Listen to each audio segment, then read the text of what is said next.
તૈયારી જે મળદા વર્ષોથી ચૂંટાય છે એને બહાર કાઢવાનું.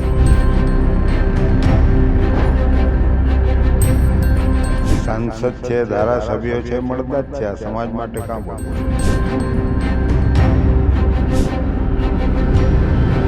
હું પોતે સિમ્બલ છું, એટલે સિમ્બોલની કંઈ જરૂર છે નથી. બરોબર.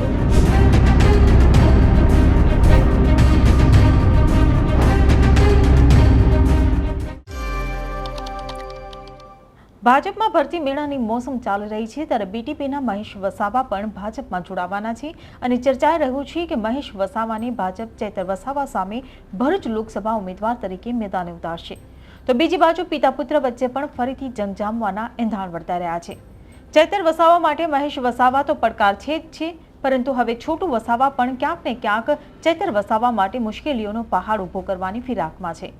છોટુ વસાવા પણ જાણે કોઈ રાજરમત રમી રહ્યા હોય તેવું પણ દેખાઈ રહ્યું છે. કેમ આવું કહી રહ્યા છે જાણીશું આ વિડીયોમાં. નમસ્કાર, હું હિરલ પરમાર અને આપ જોઈ રહ્યા છો નિર્ભય ન્યૂઝ. ભરૂચ લોકસભા બેઠક પર ભાજપ અને ઇન્ડિયા ગઠબંધનના ઉમેદવારો જાહેર થઈ ચૂક્યા છે ત્યારે હવે જીત મેળવવા માટે રાજનેતાઓ વચ્ચે દોડધામ મચી રહી છે. ત્યારે પૂર્વ ધારાસભ્ય અને ભારતીય ટ્રાઇબલ પાર્ટીના રાષ્ટ્રીય અધ્યક્ષ મહેશ વસાવાએ ભાજપ પ્રદેશ અધ્યક્ષ CR પાટીલ સાથે મુલાકાત કરી હતી અને ભાજપની ભરતી વોશિંગમાં ભગવો ધારણ કરવાના છે તેવી વાતો વહેતી થઈ હતી.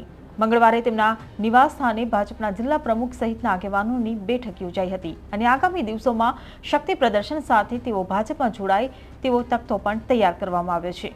ત્યારે જો મહેશ વસાવા ભાજપમાં જોડાય તો ચૈતર વસાવા માટે મુશ્કેલી ઊભી થઈ શકે છે, પડકાર ઊભો થઈ શકે છે, કારણ કે મહેશ વસાવા બીટીપીના સ્થાપક છોટુ વસાવાના પુત્ર છે. છોટુ વસાવા માટે એક તરફ એવું કહેવાય રહ્યું છે કે તેઓ ભાજપની બી ટીમ તરીકે કામ કરે છે, તો ક્યાંક ભાજપ પરના તેમના પ્રહારો અને ખુદ ચૂંટણી લડવાનો હુંકાર પણ ચૈતર વસાવા માટે પડકાર ઊભો કરે છે. કારણ કે પિતા પુત્ર બંનેનું વર્ચસ્વ છે અને બંને જો અલગ અલગ પાર્ટીમાંથી ચૂંટણી લડે તો વોટ બેંક પણ વહેંચાવાની છે, જેનો ફરક ચૈતર વસાવાની વોટ બેંક પર પણ પડી શકે છે. તો બીજી તરફ પિતા પુત્ર વચ્ચે ફરીથી કોઈ જંગ જામે તેવા એંધાણ પણ વર્તાઈ રહ્યા છે, કારણ કે છોટુ વસાવાએ ભાજપ પર જે પ્રહારો કર્યા છે તે જોઈને એવું લાગે છે કે તેઓ મહેશ વસાવાને સમર્થન નહીં કરે. ભાજપ પર પ્રહાર કરતા તેમણે દેશના વિકાસની વાત કરી છે. જવાબ માંગ્યો છે ભાજપ પાસે કે દેશનો વિકાસ છે ક્યાં. આ સાથે તેમણે કોંગ્રેસ નેતાઓ પર પણ પ્રહાર કર્યા છે. કોંગ્રેસ નેતાઓ કે જે ભાજપમાં જોડાઈ રહ્યા છે તેમને છોટુ વસાવાએ કચરો કહ્યા. તો સાંભળો છોટુ વસાવા ભાજપ અને કોંગ્રેસ પર શું પ્રહાર કરી રહ્યા છે. ગુજરાતમાં દેશમાં આવી પ્રવૃત્તિ ચાલે છે, ખામેથી લઈ લો એટલે સરમુખત્યારશાહી આગળ ચાલે, કોઈ વિરુદ્ધમાં રહે નહીં. ખોટું કરવું છે આ દેશનું, એટલા માટે આ ધંધો કરે છે ને. વિરોધ પક્ષ વગર કેવી રીતના ચાલે?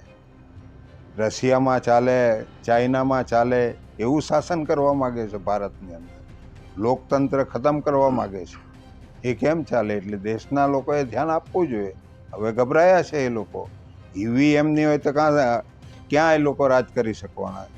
14ની ચૂંટણી થઈ ત્યારથી નહીં આવતી આ દેશની અંદર. એમને ખબર જ છે ને, મલ્ટીનેશનલ કંપનીઓને જંગલો વેચી ખાવાના, નદીઓ વેચી ખાવાની એ ધંધો માંડેલો છે ને. એને સરકાર કેવી રીતના કહેવાય?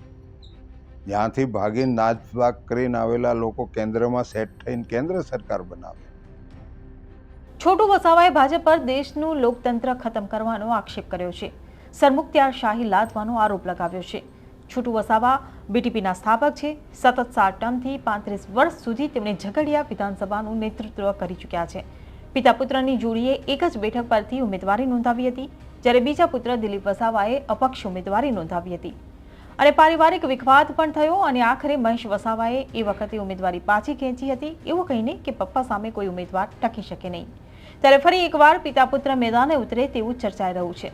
સાંભળો ચૂંટણી લડવાને લઈને અને પુત્ર મહેશ વસાવા જે ભાજપમાં જવાના છે તેને લઈને છોટુ વસાવાએ શું કહ્યું. એ તો જાહેર થાય પછી કહીશું તમને. ઉતારવાના છે બધે જ. કેમ નહીં લડીએ? અધિકાર જ છે ને અમને. અમારું હનન થતું હોય, અમારી જમીનો, જંગલો, અમારા હક અધિકાર લૂંટાતા હોય, નદીઓ લૂંટાતી હોય એના રાજની અંદર, તો એને ચેલેન્જ તો અમે કરવાના જ છે ને. આખો દેશ લડશે, હું થોડો લડવાનો છું. મારું તો કામ છે બધાને ગાઈડ કરવાનું. હું પોતે સિમ્બલ છું, એટલે સિમ્બોલની કંઈ જરૂર છે નથી. બરોબર. હા, સમય આવવા દો નહીં તમે. એને પૂછી લેવાનું કેમ ગયા છે તે. આટલો મોટો સમાજ છોડીને જાય તો બીજું કંઈ કારણ હશે તો જ જાય ને. આજે આટલું મોટું સંગઠન એ છોડીને જાય એની પાછળ શું કારણ હોય એને પૂછી લેવાનું શું છે તે. ત્યારે હવે જોવાનું રહ્યું કે છોટુ વસાવા ચેતર વસાવાને પડકાર કેવી રીતે આપે છે. પોતે મેદાને ઉતરે છે કે દીકરાને સપોર્ટ કરશે. જો કે બંને કેસમાં ચેતર વસાવાને તો પડકાર છે જ, પરંતુ તેઓ પોતે મેદાને ઉતરે છે તો પિતા પુત્ર વચ્ચે પણ ફરીથી મેદાને જંગ જામશે.